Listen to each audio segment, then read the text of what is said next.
Good morning guys. Mamamasyal kami ni Carlita ngayon. Ito si Carlita guys. Ayan. Mamasyal kami ngayon guys.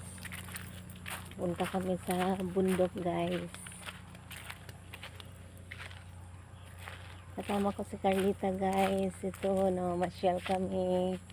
Ayan. Nalulungkot kasi yan guys sa lagi lang sa bahay. Ayan na. Ayan si Carlita, nahirapan maglalakad. Tingin-tingin kami ng mga magandang gulay. Kukuha kami ng gulay ni Carlita guys. Maraming sitaw dito guys na pwede uulamin guys. Ayan, si Carlita, hirap na hirap sa paglalakad.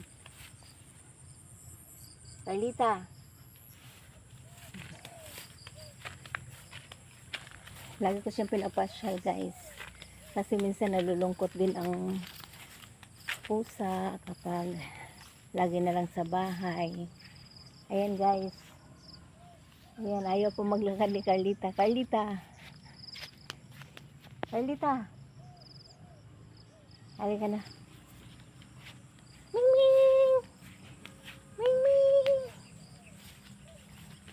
Tamad maglakad. Uuwi na lang daw kami guys. Ang tamad niya maglakad.